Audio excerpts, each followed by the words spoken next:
Ande.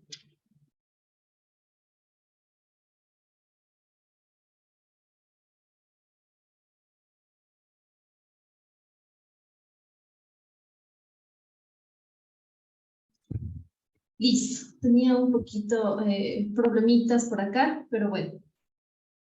Bueno, señores estudiantes, me identifico. Bueno, soy la abogada Tamara Pérez Carrillo, bueno, como ya les dije, ¿no? De profesión abogada. En realidad les voy a ayudar en este caso con todo lo que es las clases, conocimientos a los SEP. Entonces, es un tema muy interesante, ¿no? Del cual vamos a hablar en esta clase.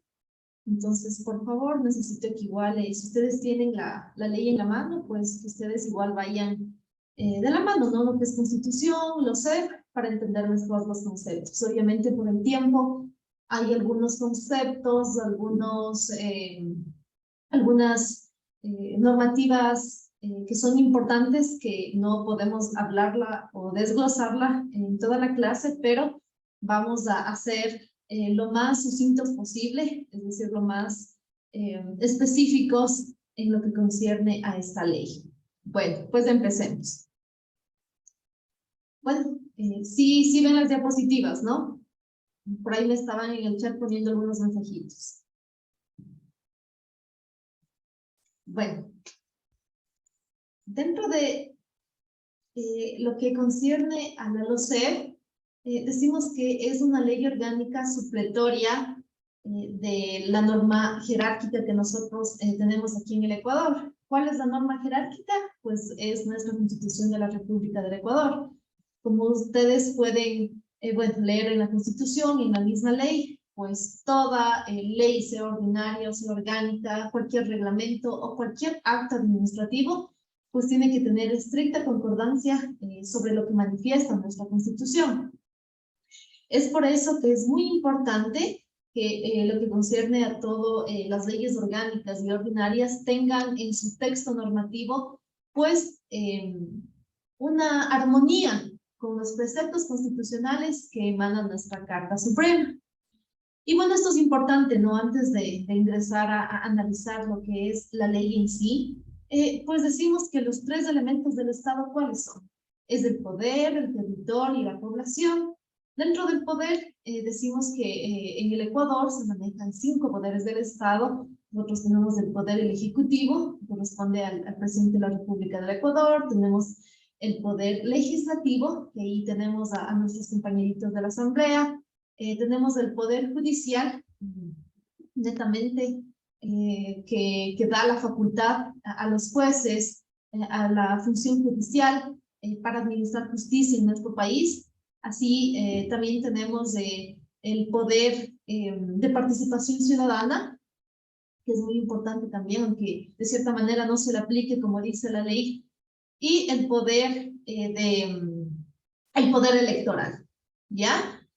A lo que se refiere a territorio, pues nosotros decimos que es el espacio físico, ¿no? Donde una población se asienta y obviamente de acuerdo a la necesidad de una población es que se crean las normas.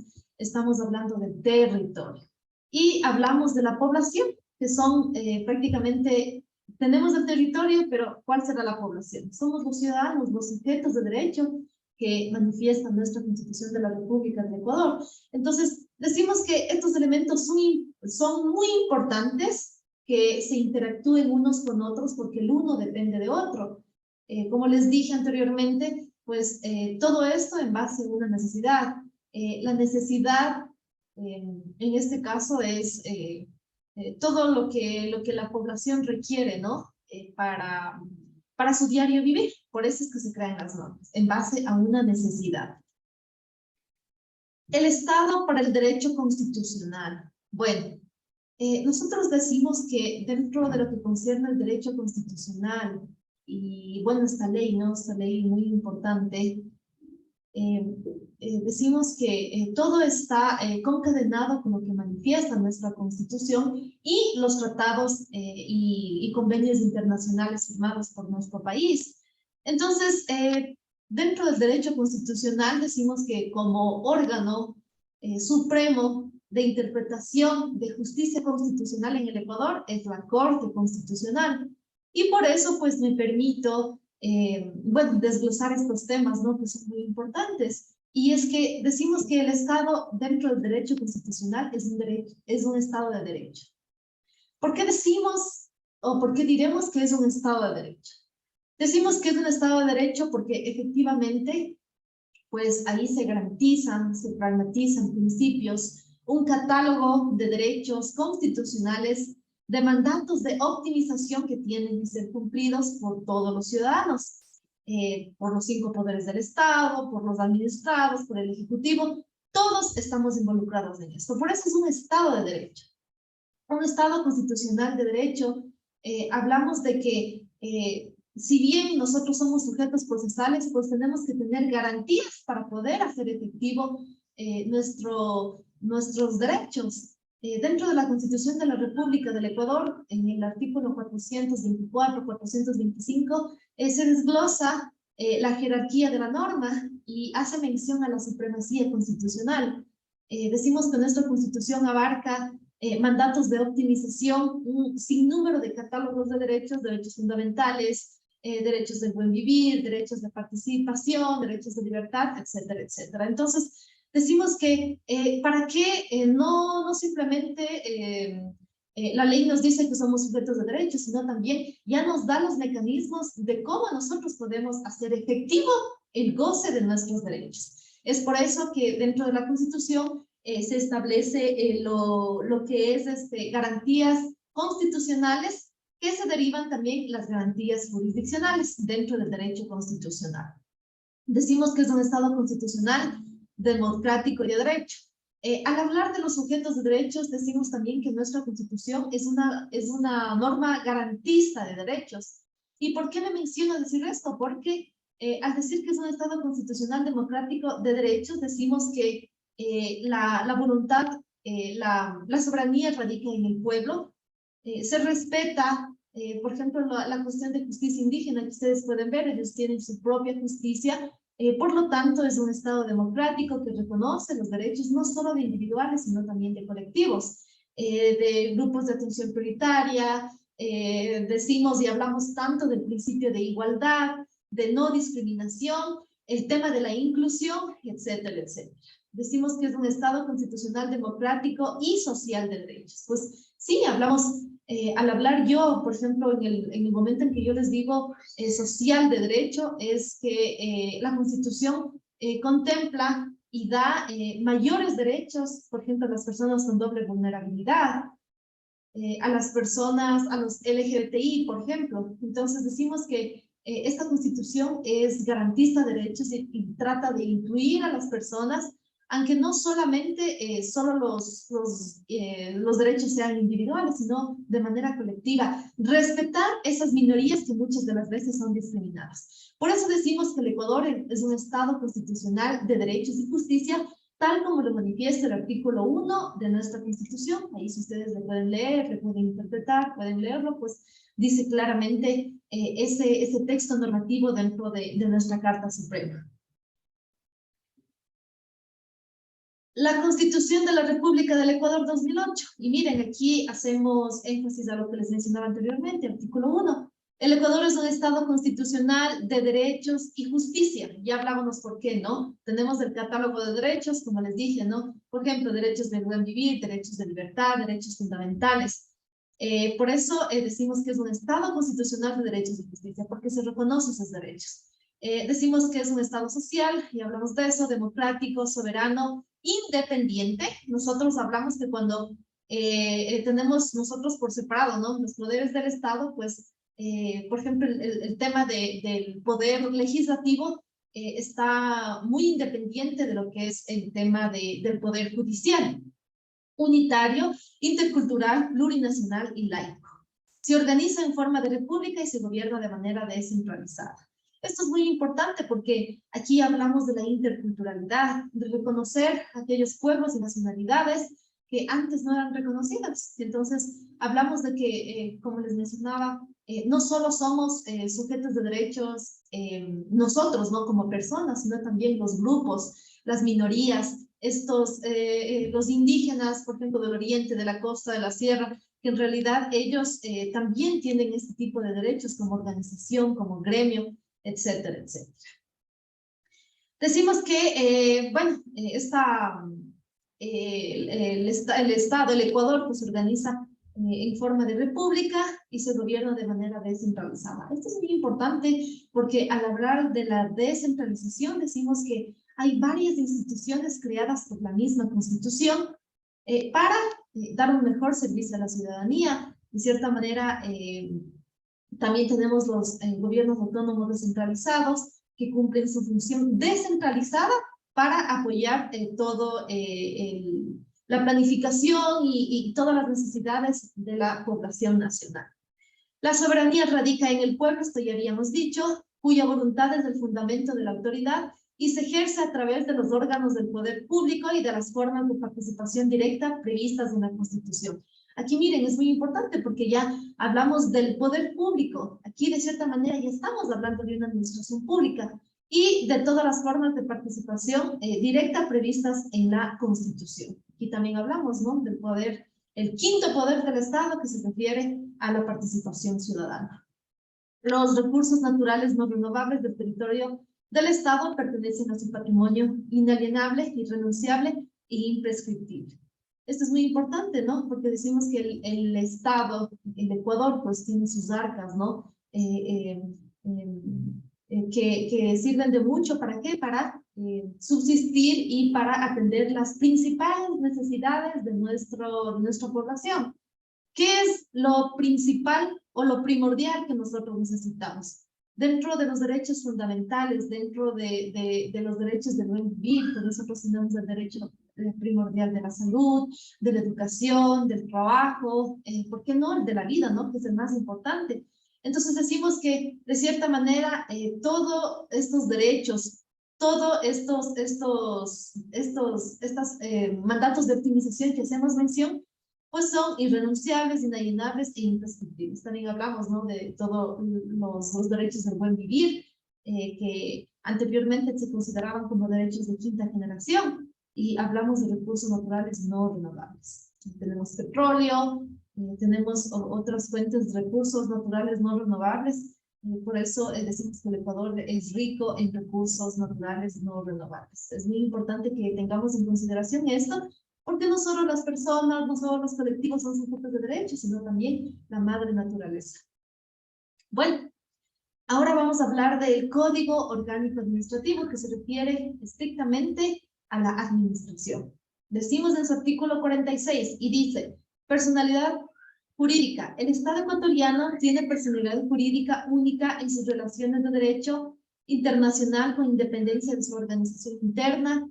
Su representación y delegación se rige por las disposiciones de la Constitución, las leyes específicas en la materia. Pues sí, efectivamente, nosotros decimos que para cada materia hay una ley orgánica ordinaria. Entonces, si hablamos del COA, decimos que es el Código Orgánico Administrativo, que específicamente va a regular la administración pública, ¿no? La administración pública central, las personas jurídicas de derecho público creadas por la Constitución y la ley, y las empresas públicas tienen personalidad jurídica en sus actos, contratos y demás relaciones sujetas al derecho interno. Aquí les hablaba, ¿no?, de que son varias instituciones creadas por nuestra misma Constitución. Entonces, aquí decimos que igual, toda empresa pública tiene su independencia, tiene su propia personalidad jurídica, y es responsable de todos sus actos, de todos los contratos que se celebren y demás relaciones que tengan dentro del derecho público interno. Para todos los propósitos previstos en este código, las divisiones funcionales de la Administración Pública Central se consideran administraciones carentes de personalidad jurídica, representadas por la máxima autoridad administrativa en su organización. Bueno, pues bueno, aquí hablábamos netamente de la Administración Pública Central y la descentralización que cumple, ¿no?, con otros organismos creados por la misma Constitución. Vamos a pasar de diapositiva.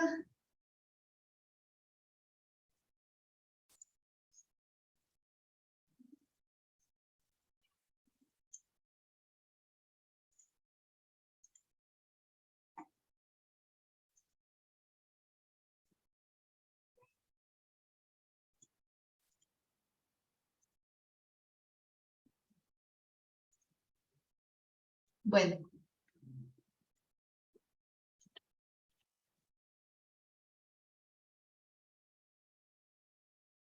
Bueno, ahora vamos a hablar sobre los principios del derecho administrativo. Pues bueno, nosotros anteriormente nos hacía enunciado, ¿no? El Código Orgánico el Código Orgánico Administrativo que regula los actos administrativos emanados por autoridad competente pública en todos sus organismos, en todas sus dependencias, en todas sus instituciones creadas por la misma Constitución. Eso no quiero que se olviden, ¿no? De cierta manera, hay muchas instituciones que constan, como por ejemplo los gobiernos autónomos descentralizados, el SRI, como ente recaudador, son instituciones creadas por el Estado para satisfacer las necesidades de la población.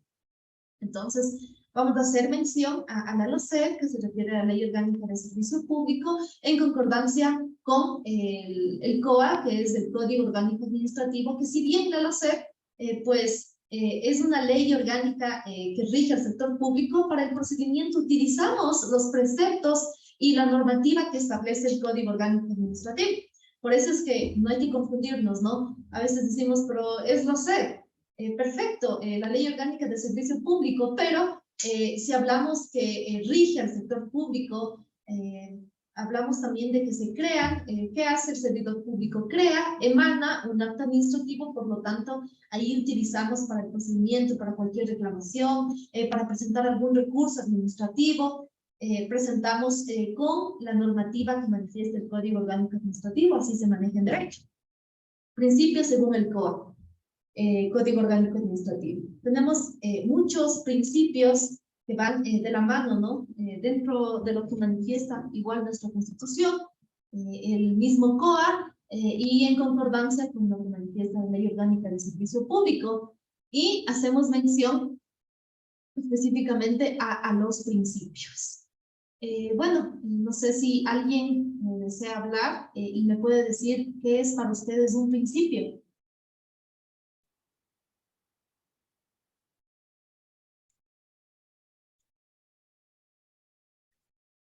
Bueno, decimos que en sí los principios son mandatos de optimización que protegen la inviolabilidad de los derechos de las personas, sean estas individuales o colectivas. Pues es muy importante que nosotros tengamos claros estos conceptos, porque es de aquí en adelante, sabiendo y dominando los principios que sostiene la Ley Orgánica de Servicio Público, para nosotros poder proponer cualquier reclamación, cualquier tipo de recurso, reclamar o contestar cualquier acto administrativo emanado por las autoridades competentes. Es muy importante que nosotros sepamos eso. Y decimos que tenemos el principio de eficacia y de eficiencia. Pues estos principios son muy importantes porque hablamos netamente del servicio que nos da la administración pública cuando emanan un acto administrativo o nos brindan un servicio. Entonces hablamos de esto, ¿no? Hablamos de la eficacia cuando el servidor público quiere llegar a la meta y lo logra. Hablamos de eficacia como ejemplo, ¿no? Y de eficiencia en cómo nos atienden y cómo nos dan trámite cualquier proceso administrativo que nosotros tengamos. Entonces ahí nosotros hablamos y decimos que tal servidor público es eficaz y eficiente. Principio de jerarquía, pues si bien es cierto, como les dije, en el artículo 425 de nuestra Constitución consta pues la jerarquía de la norma, y hace alusión al principio de supremacía constitucional. Y hablamos de que en la cúspide de una pirámide kelseniana que nosotros manejamos en derecho, que me gustaría que ustedes revisen, en la cúspide nosotros tenemos la Constitución de la República del Ecuador. Posteriormente, nosotros tenemos los tratados y convenios internacionales. Como tercer punto tenemos lo que se refiere a leyes orgánicas, porque son leyes especializadas en la materia, como la LOCEP, la Ley Orgánica de Servicio Público, especializada en el servicio público. Entonces, ahí hablamos del principio de jerarquía. Después tenemos las leyes orgánicas, posteriormente tenemos los reglamentos y por último tenemos el acto administrativo. Entonces, todo acto administrativo, todo reglamento, toda ley ordinaria tiene que tener concordancia con la cúspide de la pirámide que es nuestra Constitución de la República del Ecuador. Hablamos del principio de protección de la intimidad. Bueno, decimos que en muchos de los casos, ¿no? Siempre nosotros pedimos a la administración pública que nuestros datos personales, nuestro derecho a la intimidad, a reclamar, a verificar cualquier proceso personal de nosotros, pues tiene que tener una custodia que emana de la misma administración pública. Tenemos el principio de seguridad jurídica y confianza legítima. Esto es muy importante. El artículo 82 de nuestra Constitución nos habla acerca de la seguridad jurídica y se refiere a establecer normas claras y precisas para solventar cualquier tema en cualquier ley. Entonces, si nosotros tenemos normas claras y precisas, decimos que nosotros tenemos y gozamos de una seguridad jurídica y una confianza legítima que va de la mano con la tutela judicial efectiva que se manifiesta en el artículo 75 de nuestra Constitución, en donde la tutela judicial efectiva se refiere a garantizar integralmente los derechos de las personas y los del debido proceso. Principio de imparcialidad e independencia, aquí hablábamos mucho, ¿no? Por ejemplo, del poder del Estado que les decía en el poder judicial. Nosotros en nuestra Constitución tenemos como mandatos de optimización específico en el artículo 76 el principio de imparcialidad e independencia, porque como ejemplo podemos decir que cualquier caso, cualquier situación de acuerdo a la posición y competencia de cada órgano jurisdiccional, pues tiene que ser, cualquier juez tiene que ser imparcial y tiene que ser independiente para conocer la causa. Imagínense ustedes, yo no me imagino qué sería de la justicia si es que el juez no sería imparcial, si está parcializada una de las partes, si el juez no es independiente, si no la dejan hacer su trabajo, y el Ejecutivo, en este caso el presidente o el Poder Legislativo, la Asamblea, interviene en la administración de justicia. Entonces sería un caos total en la administración de justicia en el país. Por eso es que decimos que estrictamente hago mención a este poder, porque la justicia en el Ecuador tiene que ser transparente, tiene que ser clara, tiene que ser imparcial, tiene que ser independiente.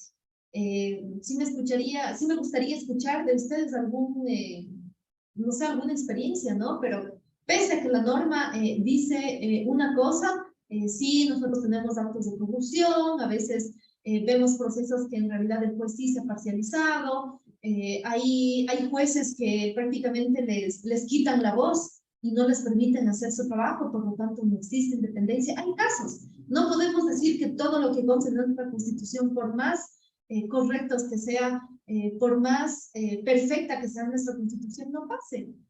Una cosa es que esté pragmatizada en la ley, que la norma está escrita, pero otra muy diferente, compañeros, es que se la aplique.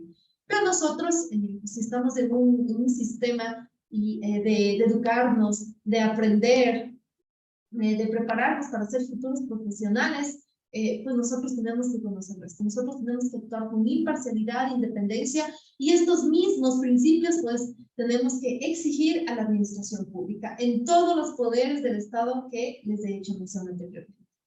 Principio de juridicidad y potestad discrecional. Esto es muy importante, como les decía, ¿no? Dentro de la administración pública hablamos muchísimo de estos principios, ya que todo servidor público, funcionario público, tiene que actuar de forma correcta para el administrado y tiene que cumplir con los preceptos constitucionales que constan en la normativa. Principio de transparencia, esto hablamos no solo en la Constitución, hablamos en muchas leyes orgánicas, leyes ordinarias, pues hacemos alusión a este principio de transparencia, que nada esté oscuro, que la ley sea clara, que nada falte, que todos los puntos que nosotros reclamamos o todos los puntos en que solicitamos sean asumidos por la autoridad, en este caso por la autoridad pública, y no sepan dar solución al mismo. Ejercicio del poder público, esto es muy, muy importante, nosotros poder dominar lo que es la competencia y la jurisdicción. ¿Por qué? Porque esto va de la mano, ¿ya?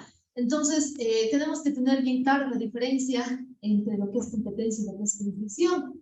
Y decimos que la Constitución del Ecuador establece la potestad de administrar justicia emanada por el pueblo. A esto nosotros llamamos jurisdicción, es la potestad pública de administrar justicia. Bueno, decimos que se ejerce por los órganos de la función judicial, como les decía, ¿no? Y por los demás órganos y funciones establecidos en la Constitución. Los tribunales de justicia, pues bueno, aquí los jueces son encargados de resolver basándose en la normativa vigente para cada proceso. Los conflictos que se presentan ante la sociedad, decimos que, bueno, por lo tanto, ¿no? Los jueces tienen la jurisdicción bien definida para tener la facultad de juzgar y hacer ejecutar lo juzgado. Juzgar y hacer ejecutar lo juzgado. Esto no se olviden, por favor, esto se refiere a lo que es la jurisdicción. La medida de dicha jurisdicción es la competencia. Entonces, ¿qué nos referimos al tema de competencia? Decimos que es el marco reducido, específico y concreto dentro del cual actúa el juez, ¿ya? Entonces, es el marco, es el entorno en el cual el juez se va a desarrollar. La competencia se determina por los elementos, por ejemplo, como el territorio. Por ejemplo, el juez penal no es el mismo, él no es competente para conocer un tema de niñez, por ejemplo. El juez del Guayas no es competente para conocer, no sé, una acción de protección de aquí o cualquier juicio ordinario aquí en la provincia de Chimborazo. Entonces, esto va de acuerdo al territorio como elementos para poder establecer nosotros la competencia. Decimos que también, por ejemplo, el juez competente en cuestión de territorio, decimos que generalmente en lugar del domicilio del demandado, ahí se tendrá que promover o impulsar la causa por competencia. También decimos que existe competencia en un elemento muy importante que es por las personas. Por ejemplo, a determinados funcionarios se les debe demandar ante las Cortes Provinciales o ante la Corte Nacional de Justicia, ¿ya? Entonces, hablamos de esa situación en lo que corresponde al elemento de las personas.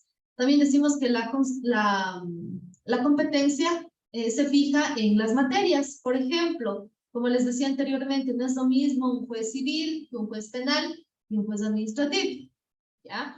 Y también hablamos de los grados, que es otro elemento que cubre la competencia, y decimos que se refiere al lugar que ocupa el juzgador dentro del organigrama de la función judicial. Por ejemplo, los jueces de primera y segunda instancia, ¿ya?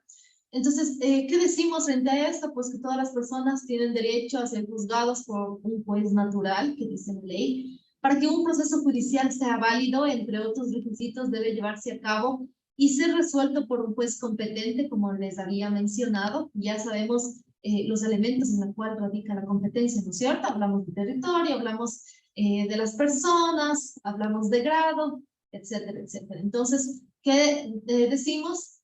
Que nosotros tenemos que ser juzgados por un juez competente.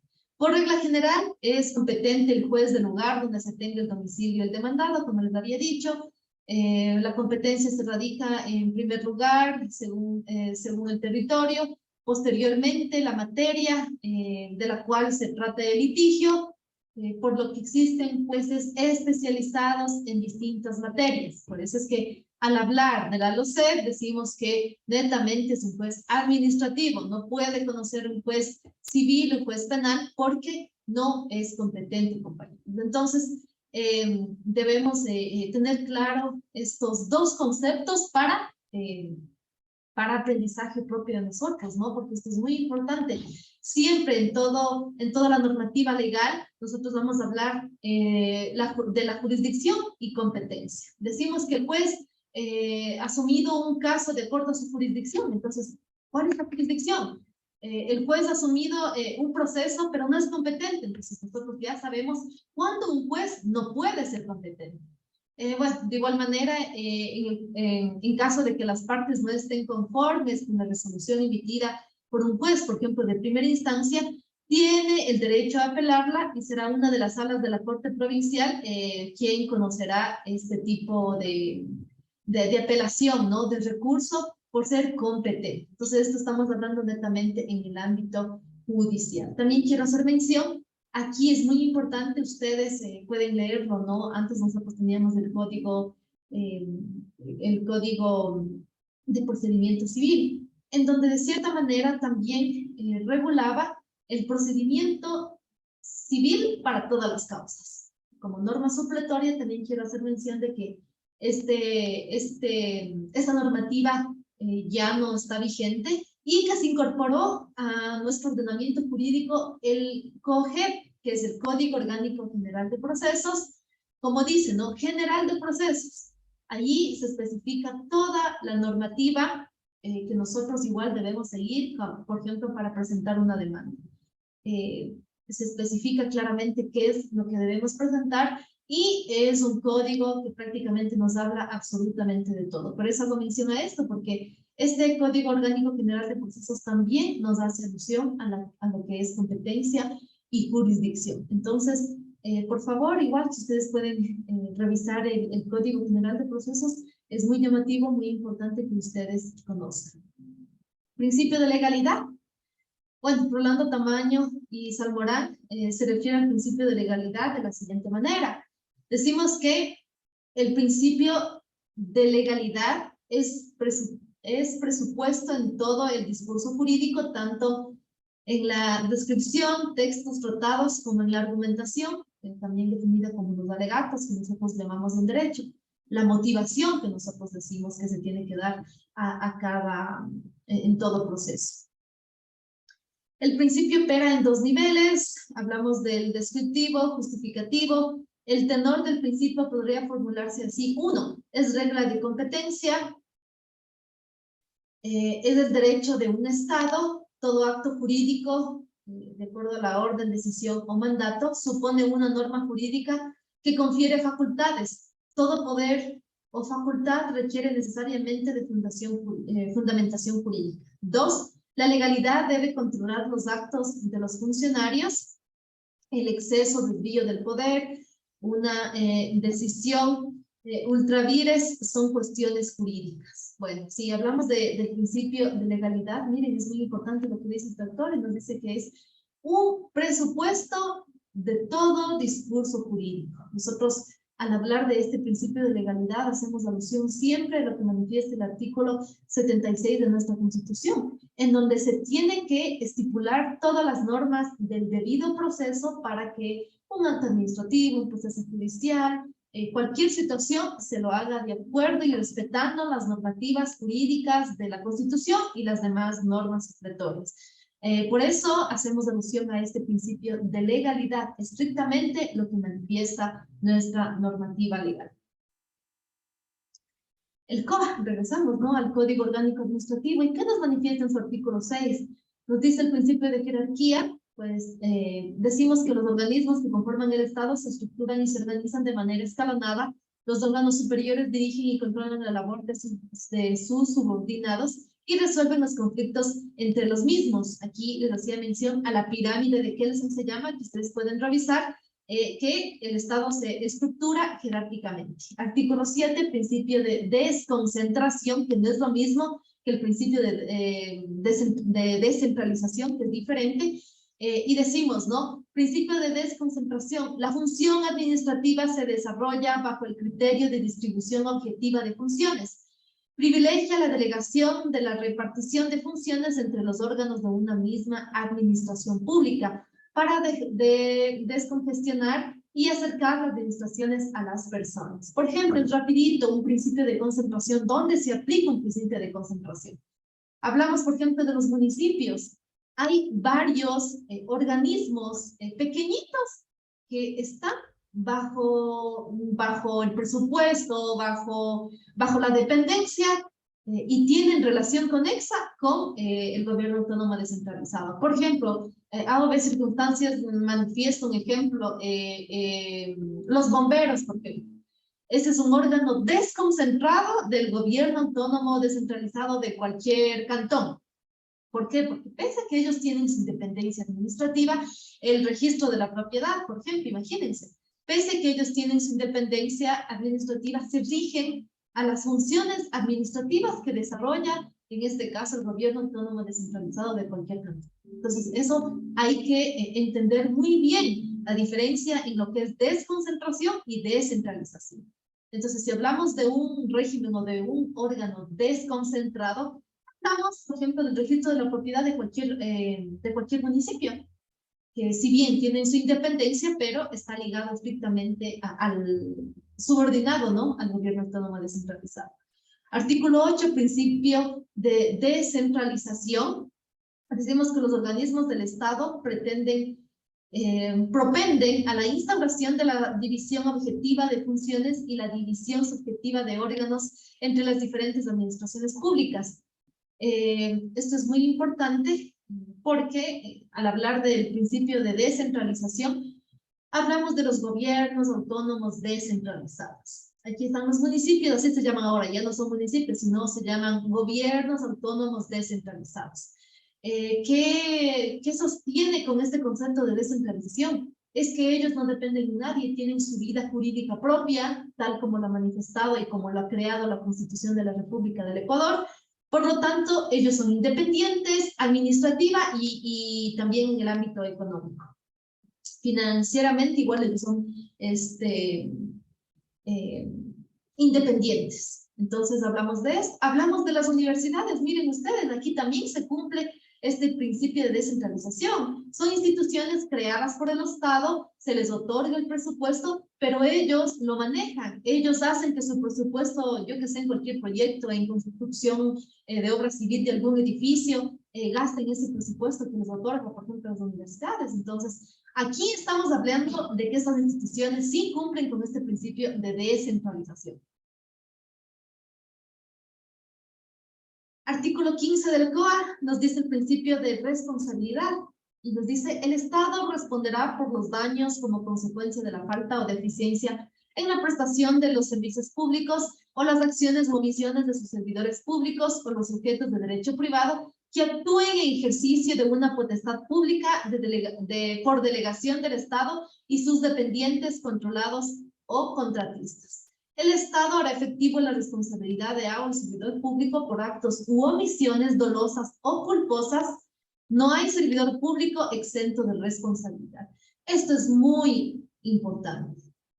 El artículo 11 de nuestra Constitución hace mención a esto y manifiesta que el mayor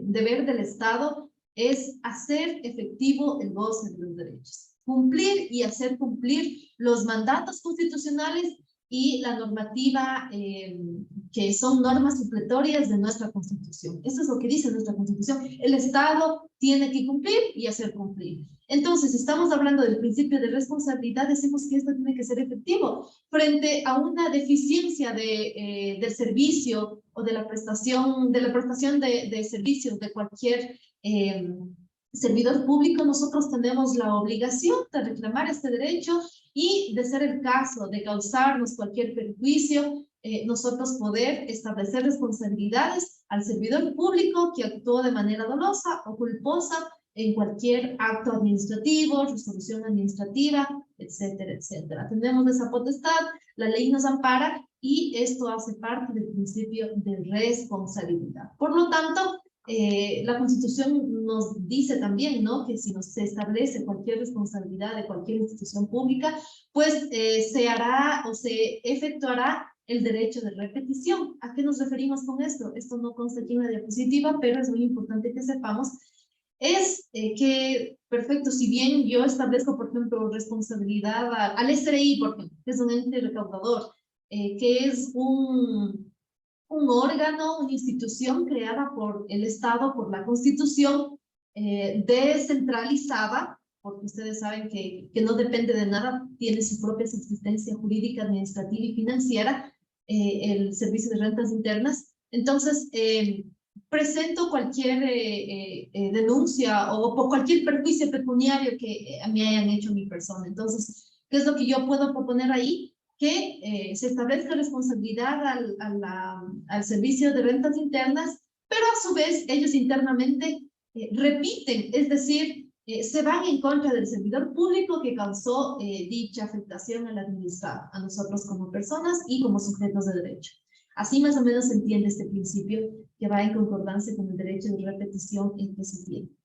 Artículo 16, principio de proporcionalidad. Decimos que las decisiones administrativas se adecúan al fin previsto en el ordenamiento jurídico y se adopta en un marco de justo equilibrio entre los diferentes intereses. No se limitará ejercicio de los derechos de las personas a través de la imposición de cargas o gravámenes que resulten desmedidos, en relación con el objetivo previsto en el ordenamiento jurídico. Pues sí, es muy importante que entendamos igual este principio, ¿no?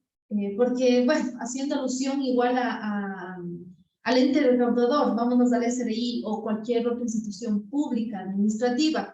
¿Qué pasa si nos hacen pagar más, no sé, por concepto de alguna contribución, algo, o en el mismo municipio nos hacen pagar alguna contribución especial que no tiene justificación? Nosotros, pues, así como nos dan los bienes y servicios y así como nosotros vamos al municipio y pagamos nuestros servicios básicos, si existe o si cualquier decisión administrativa no esté de acuerdo al principio de proporcionalidad, pues yo tengo derecho a reclamar, porque es un justo derecho que nosotros tenemos para reclamar lo justo y dar ese equilibrio que nosotros debemos tener y que debemos procurar tanto la administración pública como los administrados que somos nosotros.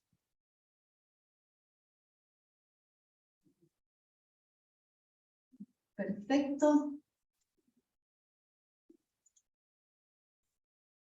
Si tienen alguna pregunta, igual por favor me la hacen, ¿sí? Vamos a seguir con las diapositivas.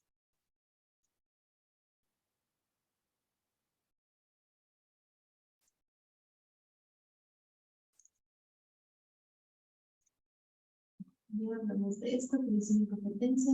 Permítanme un momentito.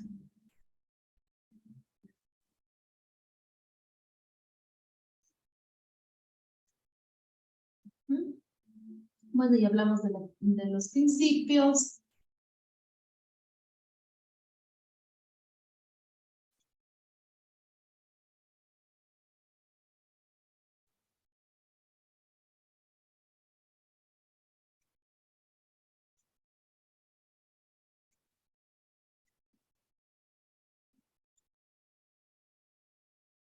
Listo.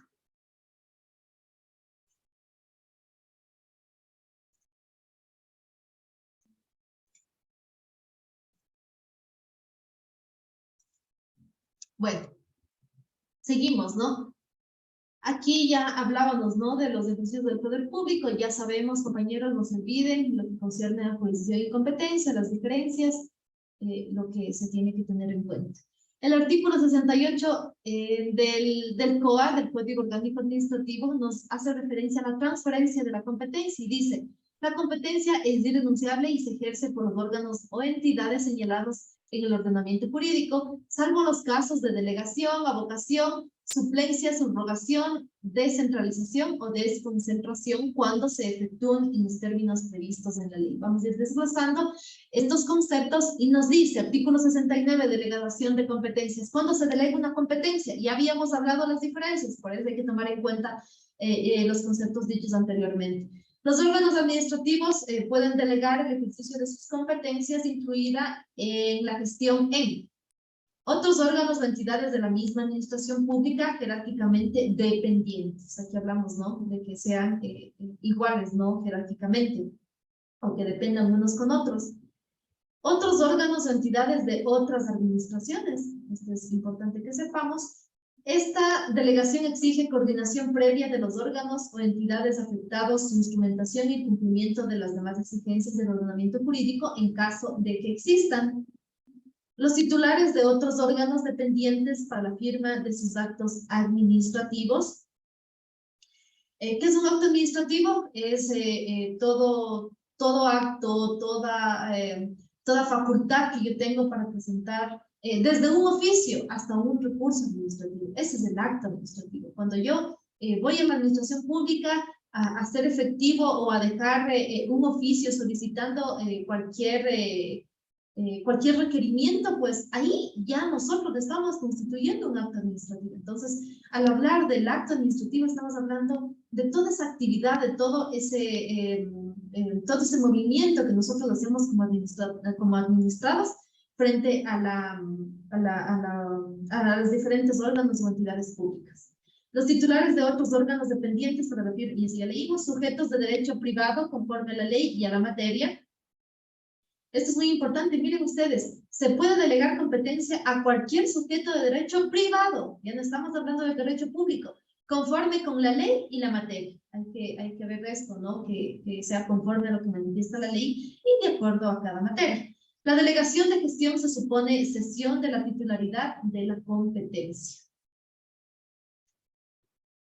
Artículo 70, contenido de la delegación. La delegación contendrá 1. La especificación del delegado, 2. La especificación del órgano delegante y la atribución para delegar dicha competencia, 3. Las competencias que son objeto de delegación y los actos que el delegado debe ejercer para su cumplimiento de las mismas, 4. El plazo o condición cuando sea necesario, 5. El acto del que conste la delegación expresa además lugar, fecha y número, 6. Las decisiones que pueden adoptarse por delegación. La delegación de competencias y su revocación se publicarán por el órgano delegante a través de los medios de difusión institucional. Bueno, esto netamente es parte como que del debido proceso, ¿no? El artículo 70, que es lo que debe contener la delegación. Artículo 71, efectos de la delegación. ¿Cuáles son sus efectos? Pues los efectos de la delegación, 1, las decisiones delegadas se consideran adoptadas por el delegante. Ojo, siempre y cuando jerárquicamente, ya habíamos hablado anteriormente, no sean similares, sean iguales. 2, la responsabilidad por las decisiones adoptadas por el delegado o el delegante según corresponda. Listo.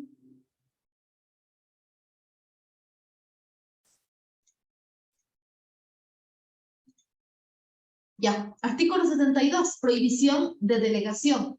No pueden ser objetos de delegación. Aquí hablamos de las prohibiciones. 1, las competencias reservadas por el ordenamiento jurídico a una entidad u órgano administrativo específico. Las competencias que a su vez se ejerzan por delegación, salvo autorización expresa del órgano titular de la competencia.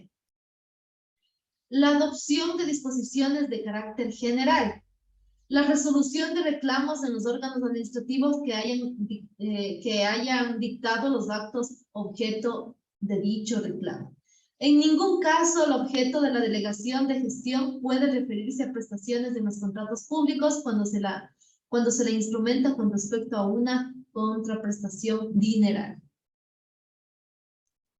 Artículo 73, extinción de la delegación. ¿Cuándo se extingue este derecho? ¿Cuándo ya no surte efecto el derecho de presentar una delegación? La delegación se extingue por la revocación, el cumplimiento del plazo o de la condición. El cambio de titular del órgano delegante o delegado no extingue la delegación de la competencia, ojo con esto, pero obliga al titular que permanece en el cargo a informar al nuevo titular dentro de los 3 días siguientes de la posesión de su cargo, bajo prevenciones de responsabilidad administrativa, las competencias que han ejercido por delegación y las actuaciones realizadas en virtud de la misma. En los casos de ausencia temporal del titular del órgano competente, el ejercicio de funciones por quien asuma la titularidad por suplencia comprende las competencias que le han sido delegadas. Ahora vamos a hablar de la vocación y nos dice el artículo 78. ¿Cuál es su alcance? Pues los órganos superiores pueden avocar para sí el conocimiento de un asunto cuya resolución corresponda ordinariamente o por delegación a sus órganos administrativos dependientes cuando circunstancias de índole técnica, económica, social, jurídica o territorial lo hagan conveniente o necesario. Miren cuándo se puede avocar la vocación ante órganos superiores, ¿no? La vocación se notificará a los interesados en el procedimiento con anterioridad a la expedición del acto administrativo. Esto más hablamos, por ejemplo, en ya cuestiones, por ejemplo, de recursos administrativos. Nosotros tenemos como un recurso muy importante, por ejemplo, el recurso extraordinario de revisión, etcétera, etcétera, ¿no? Que es el máximo recurso dentro de la vía administrativa, antes de ir al contencioso administrativo. Artículo 79, avocación por el delegante. En órganos no jerárquicamente dependientes, el conocimiento de un asunto puede ser avocado únicamente por el órgano delegante, solamente por el órgano delegante, compañeros. Artículo 80, impugnación del acto de avocación. Cuando impugno contra la decisión de avocación no cabe recurso. Esto es muy importante dentro del debido proceso para nosotros, por ejemplo, como abogados, ¿no? Obviamente ustedes están en otro tipo de preparación, pero esto es muy importante. La avocación, la decisión de avocación, frente a esa decisión, pues no existe recurso para interponer, no cabe recurso alguno. Puede impugnarse la avocación con ocasión del recurso que se interponga contra el acto administrativo. Suplencia. Nos dice el artículo 81 que las competencias de los órganos administrativos pueden ser suplidas en caso de ausencia temporal. Esto está fácil, ¿no? La suplencia se regula a través de los instrumentos de organización, funcionamiento y procesos de la respectiva administración pública. Por lo tanto, es necesario simplemente, igual que se genere un acto administrativo, un correo electrónico que maneja en la administración pública, en cualquier institución, para que se supla, ¿no? Para que surte efecto la suplencia dentro de los órganos administrativos. Subrogación. ¿Cuándo procede la subrogación? Nos dice el artículo 82 que las competencias de un órgano administrativo pueden ser ejercidas por el jerárquico inferior en caso de ausencia del jerárquico superior. La subrogación únicamente se aplicará en los casos previstos en la ley. Muchos ministerios hacen eso, ¿no? Subrogan funciones. Entonces, a falta del superior, pues hay un inferior jerárquicamente que se puede asumir las competencias dentro del órgano administrativo utilizando la subrogación.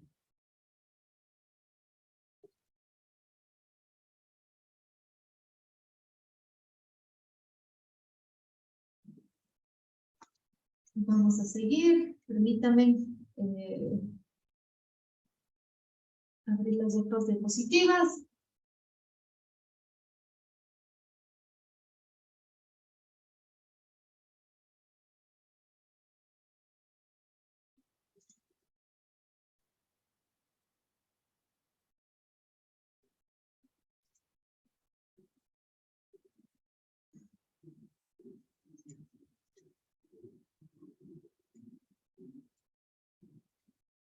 Listo.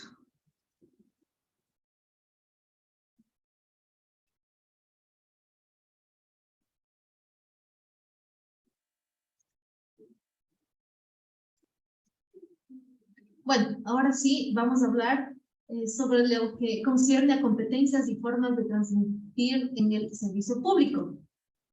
Y decimos lo que manifiesta nuestra Constitución de la República, y nos dice en su artículo 226 que las instituciones del Estado, sus organismos, dependencias, las servidoras, los servidores públicos y las personas que actúan en virtud de una potestad estatal ejercerán solamente las competencias y facultades que les sean atribuidas por la Constitución y la ley. Aquí hablamos ya del régimen de competencias, ¿no? Que se les atribuye a cada organismo, a cada dependencia creada por la Constitución.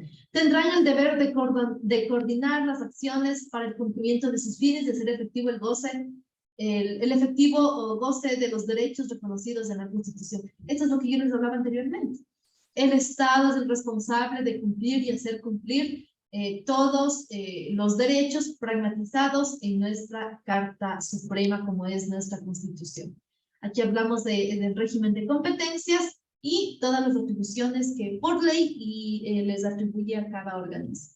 El artículo 227 nos dice, la administración pública constituye un servicio a la colectividad que se rige en los principios de eficacia, eficiencia, calidad. Esto es muy importante igual, un servicio que nos dé un servicio de calidad. Si en caso contrario, igual nosotros podemos interponer cualquier queja, cualquier reclamación, jerarquía, desconcentración, descentralización, coordinación. Este principio es muy importante. Cuando hablamos del principio de coordinación, decimos que toda actividad que tenga la administración pública tiene que tener una coordinación con las demás instituciones públicas. La participación, la planificación, para que se ejecute cualquier situación, primero tiene que planificarse. Entonces, está dentro de los principios fundamentales la transparencia, que ya habíamos hablado, y la evaluación, que eso es netamente ya, eso se lo hace dentro del régimen de competencias ya interno de las administraciones públicas. Formas de transferencia de la competencia. El artículo 68 del COACE nos dice: establece que la transferencia de las competencias es irrenunciable y se ejerce por los órganos o entidades señalados en el ordenamiento jurídico, salvo los casos de delegación, avocación, suplencia, subrogación, descentralización y desconcentración, cuando se efectúen en los mismos términos previstos para la ley. ¿Ya? Entonces, si hablamos siempre, no se olviden de la competencia, la transferencia de la competencia es irrenunciable, pero igual toda ley tiene su excepción. Aquí hablamos de que se salvan los casos de delegación, avocación, suplencia, que son figuras administrativas que nosotros podemos utilizar para asumir con esta competencia. Responsabilidad. De conformidad con el artículo 15 del Código Orgánico Administrativo, nos dice que el principio de responsabilidad, como les manifesté anteriormente, el Estado responderá por los daños como consecuencia de la falta o deficiencia de la prestación de servicios públicos y acciones o omisiones de servicios públicos de derecho privado que actúen en ejercicio de una potestad pública por delegación del Estado y sus dependientes controlados o contratistas. El Estado hará efectiva la responsabilidad de el servidor público por actos o omisiones dolosos o culposos, ¿ya? Esto ya vimos en un anterior diapositivo. Actuaciones administrativas. Aquí hablamos del acto administrativo. Miren ustedes, esto es muy importante igual, ojo, como que ustedes conozcan, señores estudiantes. ¿Qué es un acto administrativo? Y nos dice que es una decisión general o especial que en ejercicio de sus funciones toma la autoridad administrativa y que afecta o puede afectar a los derechos e intereses de particulares o de entidad pública o semipública, ¿ya? ¿Cómo se activa este acto administrativo? Es justamente cuando yo voy y presento cualquier trámite y la autoridad se manifiesta. Entonces estamos hablando del acto administrativo, ¿ya? ¿Qué hacen la autoridad pública de acuerdo al ejercicio de sus funciones dentro del ámbito administrativo? ¿Qué es el hecho administrativo? Esta diferencia tiene que ser muy marcada, tiene que conocer esto, y pues nos dice que es toda actividad material traducida en operaciones técnicas o actuaciones físicas ejecutadas en ejercicio de la función administrativa, productora de efectos jurídicos directos o indirectos, y es un hecho administrativo, ¿no? Esta situación. Es decir, que el mismo, al ser una declaración emitida por un órgano estatal, instaura efectos que podrán ser entre ellos la creación, modificación o extinción de un derecho individual o colectivo. Entonces, ¿qué hacemos con el acto administrativo? Pues, perfecto, se presenta, se configura el acto administrativo, conoce la autoridad, emana su decisión, y hablamos que es el acto administrativo. Pero ya, el hecho administrativo es cuando nosotros ya tenemos efectos jurídicos directos, dice aquí la normativa, no directos o indirectos, que puede afectar cualquier derecho, sea individual o colectivo. Contrato administrativo, dice, es celebrado entre la administración y un particular para realizar una obra pública, explotar un servicio público u obtener concesión de una fuente de riqueza dependiente de una entidad pública. Esto es clarito, ¿no? ¿Qué es un contrato? Es un acuerdo bilateral de las partes, por lo tanto, aquí hablamos de que es celebrada por la administración y cualquier otro particular. Ahí se configuran las dos partes, es un régimen precontractual que se llama, en donde yo me obligo con la otra parte a cumplir, y de cierta manera, al ser administrativo, decimos que necesariamente tiene que celebrar cualquier entidad pública de administración con cualquier otro particular, en cual sea que sea el interés, ¿no? Dentro del contrato. Acto de simple administración, ¿a qué llamamos un acto de simple administración? Y decimos que es aquel cuya manifestación de voluntad es emanada por una sola entidad administrativa, sea individual o colegiada, el cual se ejecutará internamente. ¿Ya? Es un acto simple de administración, ¿ya? Es una manifestación pública, obviamente, de cualquier autoridad emanada también dentro de sus competencias. No vamos a decir que es emanado por cualquier autoridad. No, sino tiene que ser competente en el área en donde se emana este acto administrativo, ¿ya? Listo, seguimos.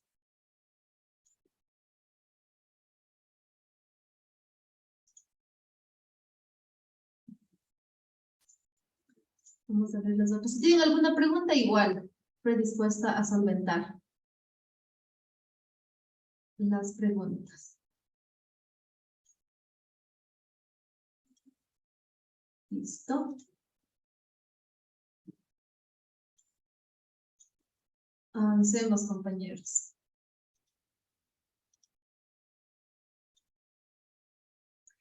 Listo. Ya, ahora vamos a hablar de derechos y obligaciones de los servidores públicos. Es muy importante que conozcamos. Deberes de los servidores públicos, artículo 22, nos dice que los deberes, cuáles son los deberes de los servidores públicos, y nos dice que está como literal A, respetar y cumplir y hacer cumplir la Constitución de la República, leyes, reglamentos y más disposiciones expedidas de acuerdo a la ley. Este artículo siempre tenemos que tener en mente, porque siempre a algunos servidores públicos me ha pasado personalmente y he visto también, ¿no? Que a veces ellos no cumplen con, o no dan un servicio eficaz y eficiente a la ciudadanía. Entonces es muy importante que nosotros igual, o sea, sepamos esta normativa y nosotros hagamos alusión a la ley en su artículo 22 y les recordemos, ¿no? Que facultad de ellos, es deber de ellos respetar y hacer cumplir todo lo que manifiesta nuestra Constitución y las leyes orgánicas, ordinarias y todo reglamento o cualquier acto administrativo emanado por la autoridad pública. B, cumplir personalmente con las obligaciones de su puesto, con solicitud de eficiencia, calidez, solidaridad y en función del bien colectivo, con la diligencia que emplean generalmente en la administración de sus propias actividades. Cumplir de manera obligatoria con su jornada de trabajo legalmente establecida, de conformidad con las disposiciones de esta ley. Bueno, ahí sí ya estrictamente es internamente de ellos, ¿no? Cumplir y respetar las órdenes legítimas de sus superiores jerárquicos. Nosotros siempre hablamos de servidores públicos, no es lo mismo no ser servidor público que ser funcionario público, entonces por favor me gustaría que igual puedan ver esa diferencia, que lean la ley. El servidor público podrá negarse por escrito a acatar órdenes superiores que sean contrarias a la Constitución de la República y de la ley. Aquí también hacemos alusión que no porque sean superiores, por ejemplo, se va a firmar documentos que puedan establecerle responsabilidades, incluso hasta penales, a cualquier servidor público. Entonces, aquí está claramente, ¿no? Que se respetará las órdenes jerárquicas, pero siempre y cuando ningún documento o cualquier orden no sea contraria a la Constitución y a la ley.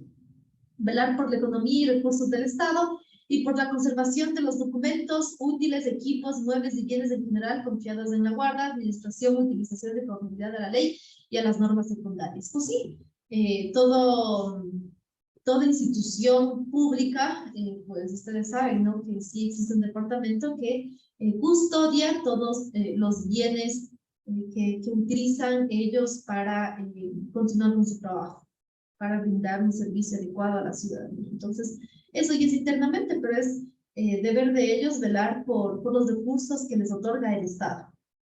Cumplir en forma permanente en el ejercicio de sus funciones con atención debida al público y asistirlo con la información oportuna y pertinente, garantizando el derecho de la población a los servicios públicos de óptima calidad. Siempre nosotros, compañeros, debemos exigir a cualquier institución que vayamos, el registro civil, el CRI, universidades, a cualquier institución pública, ministerios, nosotros tenemos que exigir que este trato, que este servicio sea óptimo, de calidad, para cubrir y con nuestras necesidades, y también garantizando que nosotros obtengamos la información necesaria para cualquier trámite.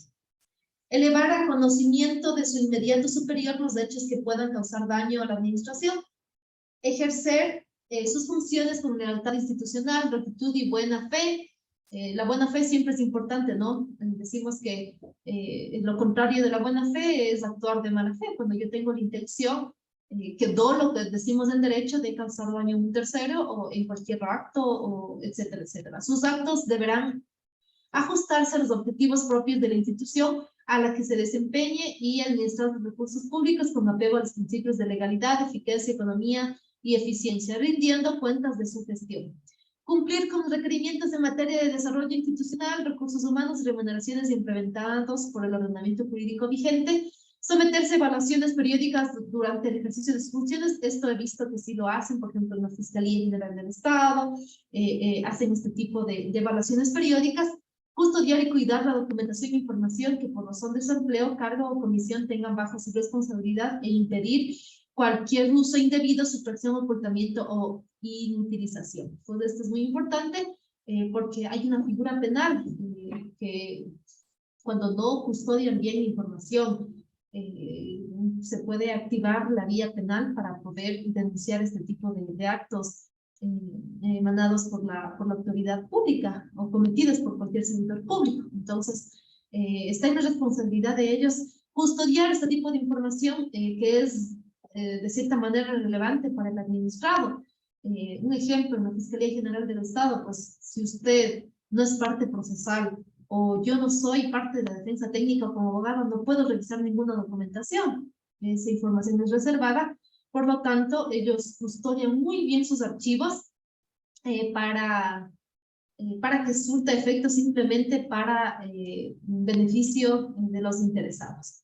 Derechos de los servidores públicos, artículo 23, decimos que A, gozar de estabilidad en su puesto. Esto es netamente ya laboral, ¿no? Se firman los contratos, y eso es, bueno, otra cuestión que consta también en la ley. Percibir una remuneración justa que será proporcional a su función, eficiencia, profesionalización y responsabilidad. Los derechos y las acciones que por este concepto correspondan a la servidora y servidor son irrenunciables. Esto es muy importante porque el artículo 33 del 326 habla del derecho al trabajo, por lo tanto, ellos a trabajo justo, una remuneración justa. Gozar las prestaciones legales y de jubilación de conforme a lo que manifiesta la ley es un derecho adquirido que gozan los servidores públicos cuando ya adquieren su calidad de jubilados. Ser restituidos a sus puestos luego de cumplir con un servicio cívico-militar.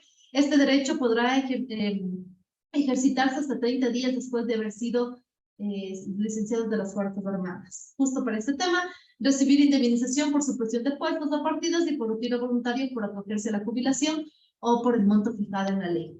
F, organizarse y designar sus directivas. Este ya es netamente ya el derecho de asociación que tienen ellos. Gozar de vacaciones, licencias, comisiones y permisos de acuerdo a lo que manifiesta la ley. El Código de Trabajo, la misma ley, la LOCEP, también hace mención a esta cuestión, y son derechos adquiridos que no puede desconocerles a los servidores públicos.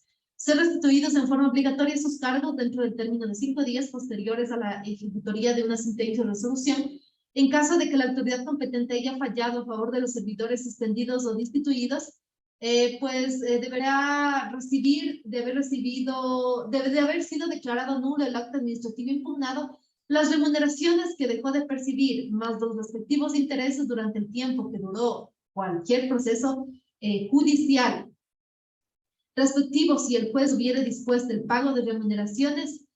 En el respectivo auto de sentencia se establecerá que deberán computarse y descontarse los valores percibidos durante el tiempo que hubiera prestado servicios en otra institución de la administración pública durante dicho periodo.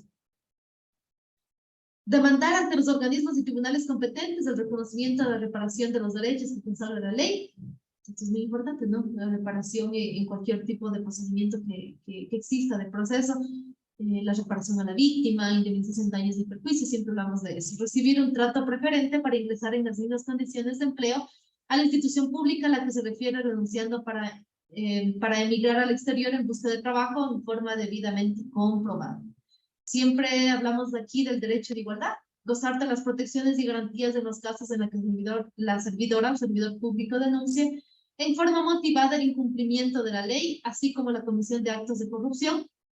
Es muy importante ahora en las instituciones públicas, ministerios, todo se denuncia ante el comité de ética, en donde ahí se denuncian todos los actos de corrupción que surgen en la administración pública. Desarrollar sus labores en un entorno adecuado y propicio que garantice su salud integral, seguridad, higiene y bienestar. ¿Ya? Un buen entorno laboral, ¿no? No ser discriminado ni sufrir menoscabo ni anulación del reconocimiento del goce de derechos, el efectivo goce de sus derechos. Aquí hablamos del artículo 11, numeral 2, que manifiesta el derecho a igualdad y no discriminación bajo ninguna condición. Ejercer el derecho a la potencialización integral de sus capacidades humanas e intelectuales, muy importante esto, mantener su puesto de trabajo cuando se hubiera disminuido sus capacidades con enfermedades catastróficas, o mientras dure su tratamiento en caso de verse imposibilitado para seguir ejerciendo efectivamente su cargo. Podrá pasar a desempeñar otro sin que sea disminuida su remuneración, salvo el caso de que se acogiera a los mecanismos de seguridad social previstos en el efecto. ¿Ya? Entonces, miren, aquí hablamos de enfermedades catastróficas, no podemos desvincularle a esta persona simplemente porque adquirió una enfermedad catastrófica. Entonces, justamente la Constitución, la ley, es garantista de derechos. Por eso es que prácticamente su puesto de trabajo, el derecho al trabajo se garantiza pese a que existen todos estos inconvenientes. La entidad pública, cualquier institución, no puede decir, ¿sabe qué? Usted adquirió, por ejemplo, un cáncer, o usted adquirió una enfermedad, o cualquier otra enfermedad catastrófica, por lo tanto le vamos a desvincular de la institución. Eso es ilegal y atenta contra el principio de igualdad. Mantener a sus hijos e hijas hasta los 4 años de edad en un centro de cuidado infantil pagado y elegido en entidad pública, recibir formación y capacitación continua por el Estado, para lo cual las instituciones prestarán sus facilidades. No ser sujeto de acoso laboral, importante esto. Los demás que establezca la Constitución y la ley.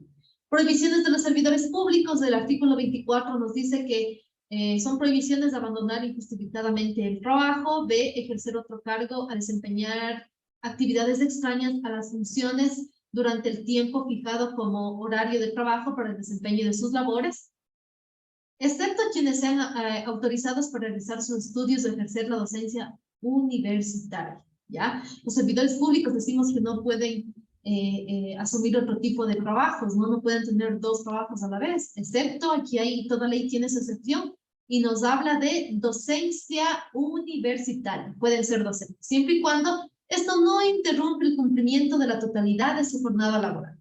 C, retardar o negar de forma injustificada el oportuno despacho de sus asuntos o cualquier prestación de servicio a lo que esté obligado a cumplir dentro de su competencia y de su cargo. Privilegiar a la prestación de servicios a familiares o personas recomendadas por superiores, salvo los casos de las personas que están inmersas dentro del artículo 35, de que son de atención prioritaria, obviamente debidamente justificadas. Ordenar la asistencia de actos públicos de respaldo político de cualquier naturaleza o utilizar este tipo de actitudes con otros fines.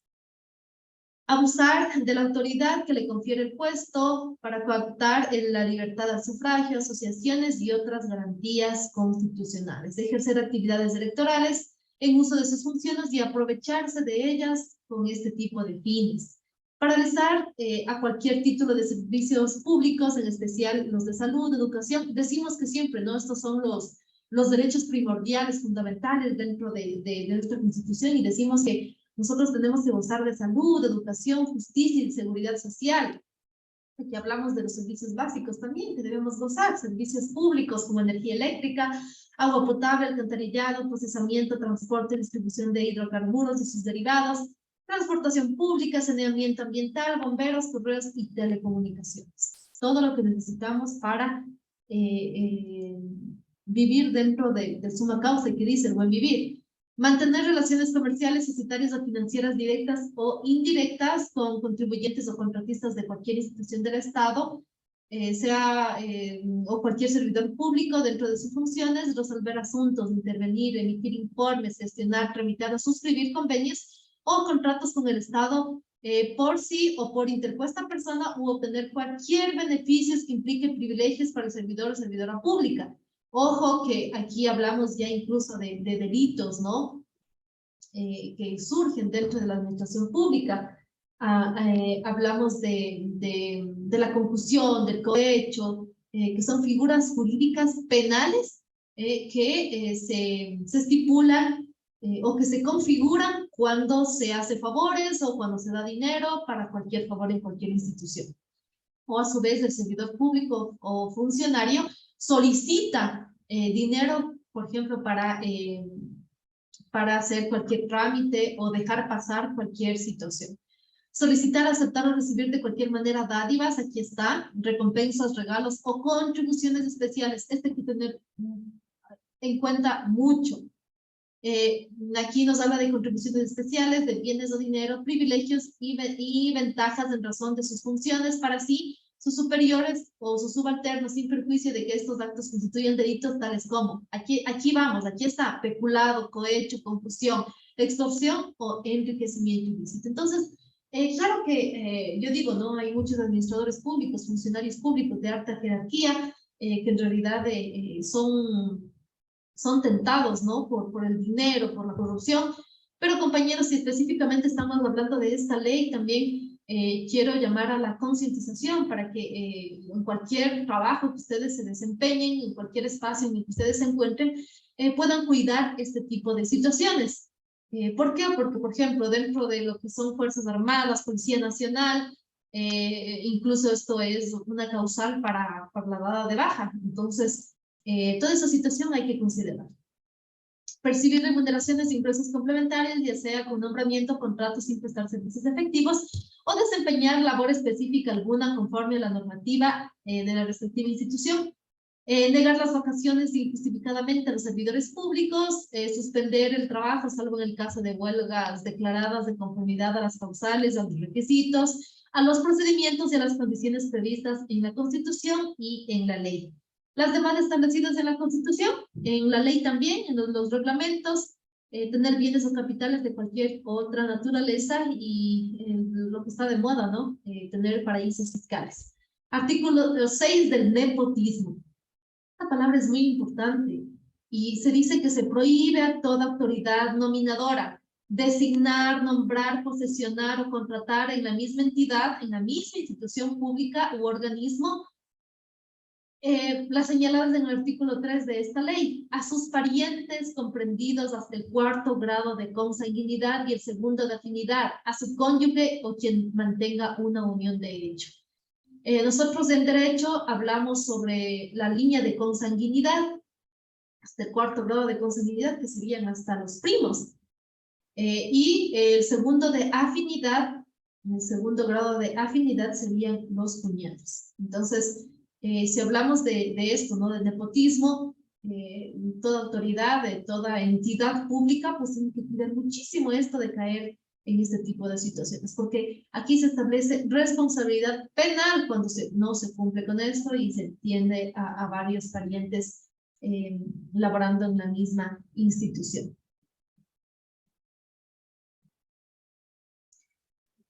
Perfecto, avancemos con un poquito más rápido. Esta ley es bien extensa, pero es muy importante que sepamos rapidito. A ver. Listo.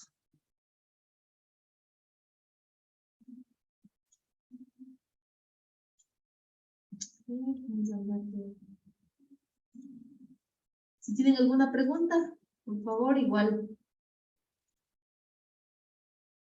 me avisa.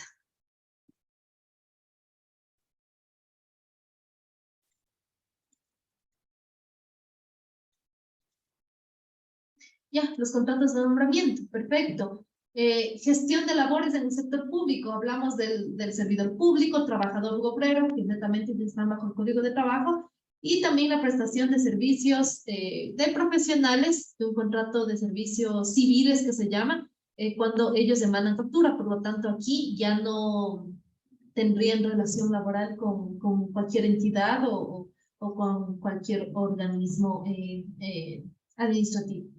El artículo 16 de la LOCEP nos dice que el nombramiento y posesión para desempeñar un puesto público se requiere el nombramiento o contrato legalmente expedido por la respectiva autoridad nominadora. El término para posesionarse del cargo público será de 15 días contados a partir de la notificación y en el caso de no hacerlo, caducará. Tipos de contrato por servidor, pues tenemos el contrato de servicios ocasionales o también se denomina, o también existe otro tipo de contrato, ¿no? Que corresponde a la pasantía. Y el nombramiento, aquí hablamos de nombramientos permanentes, provisionales, periodo fijo, libre, nombramiento y remoción. La LOCEP en su artículo 58 nos habla acerca de del contrato de servicios ocasionales y nos dice que la suscripción de este contrato de servicios ocasionales será autorizado de forma excepcional por la autoridad nominadora para satisfacer necesidades institucionales no permanentes, previo el informe motivado de la Unidad de Administración de Talento Humano. La contratación del personal ocasional para la ejecución de actividades no permanentes no podrá sobrepasar el 20% de la totalidad del personal de la entidad contratante. En caso de que se supere dicho porcentaje, deberá contarse con la autorización previa del Ministerio de Trabajo. ¿Ya? Entonces, tenemos claro lo que es este contrato.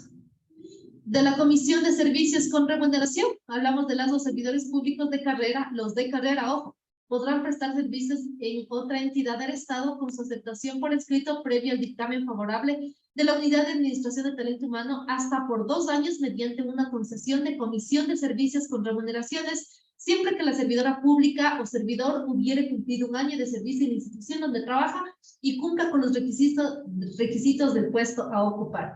Es muy importante esto porque, por ejemplo, yo tuve un caso de una docente que hizo el trámite para la comisión de servicios con remuneración, obviamente porque su esposo se fue de agregado militar a otro país. Entonces ahí hablamos, ¿no? La docente pidió la comisión de servicios.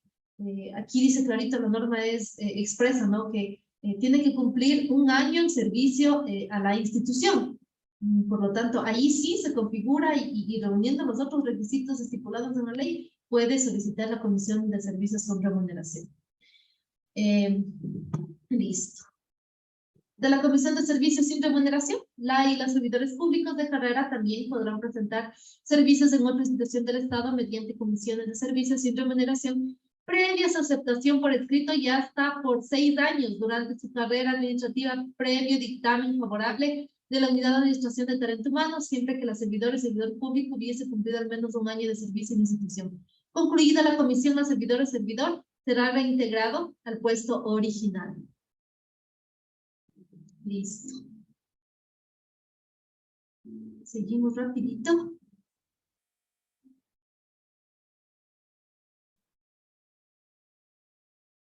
Ya nos falta poco.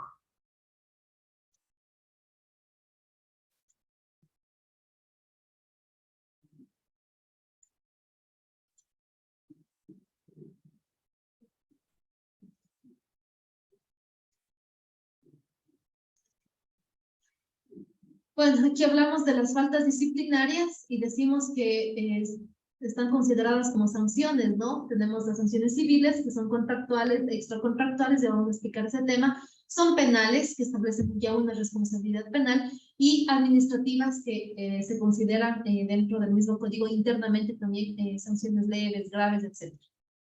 El COA, el Código Orgánico Administrativo, nos dice, y hablamos del principio de responsabilidad, principio de proporcionalidad también, y hablamos en las primeras diapositivas, graduación de infracción, aquí está, ¿no? Miren ustedes, primero está una infracción, ¿no? En lo que concierne a lo verbal, posteriormente se va a hacer un escrito, después se hace una sanción pecuniaria, posteriormente se puede hacer una suspensión temporal sin goce de remuneración, y el último, fundamentando bien, siempre y cuando se justifique, puede proceder la destitución. Y bueno, la constancia de infracciones, pues para el servidor público tenemos la ley, la LOCEP, el reglamento de la LOCEP, el código de ética, ese es muy importante, ese código que ustedes lean, reglamento interno de administración de talento humano. Prestación de servicios, a las personas de prestación de servicios, pues efectivamente el contrato, ahí está el acuerdo de las partes, de las voluntades, y pues el código de ética también tenemos aquí. Y para lo que concierne a trabajadores u obreras, tenemos el Código de Trabajo, Código de Ética, Reglamento Interno de Administración de Talento Humano. Eso es muy importante, ¿no? No es lo mismo servidor público que un trabajador u obrero. Entonces, hay que ver bien esa diferencia. Nos faltan 2 diapositivas más y con eso ya terminamos. Listo. A ver, las disciplinarias y nos vamos a los recursos. Listo.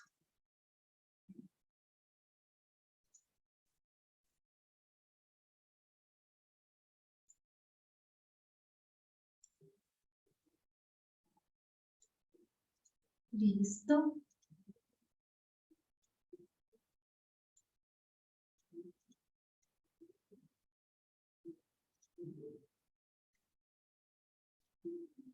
Bueno, aquí esta es la última diapositiva y vamos a hablar acerca de los recursos que les hablaba desde un principio. Miren, la Constitución en su artículo 173 nos dice impugnación de actos administrativos. Ya sabemos lo que es un acto administrativo. Los actos administrativos de cualquier autoridad del Estado podrán ser impugnados, lo que les decía, ¿no? Tanto en la vía administrativa como ante los correspondientes órganos de la función judicial. Cuando ya se pone demandas, el tema ya no es administrativo, sino ya judicial. Impugnación. Aquí tenemos, miren, en la vía judicial y en la vía administrativa. Primero se agota lo que es la vía administrativa. Y aquí hablamos también que tiene concordancia con lo que manifiesta el Ministerio de Trabajo dentro de la impugnación administrativa como máximo órgano que conoce el proceso de impugnación y de recursos. Y también tenemos la vía judicial, que aquí podemos proponer cualquier acción de protección, que es una garantía jurisdiccional que se activa cuando existe una vulneración de derechos. Y también dentro de la impugnación judicial tenemos el Tribunal Contencioso Administrativo.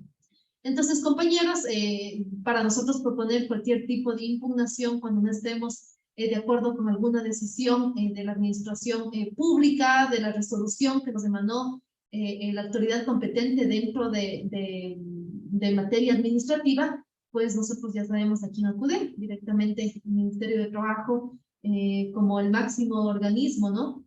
Y también en el ámbito judicial, lo que concierne a activar las garantías jurisdiccionales que sean efectivas para el caso. Pues en realidad para mí ha sido un gusto. Muchísimas gracias por su atención. Espero y aspiro de que ustedes puedan comprendido todo lo que concierne a la LOCEP, a la Ley Orgánica del Servicio Público, y pues que sea de utilidad a futuro para lo que ustedes estén preparando. Eso nada más, compañeros. Cualquier cosa, cualquier situación, está mi chat o el correo electrónico que la administradora les puede dar, un número de teléfono para cualquier inquietud. Eso nada más, muchísimas gracias y con eso me despido, sin antes, no sé si hay alguna pregunta, si no, caso contrario, ya daré por finalizada la reunión.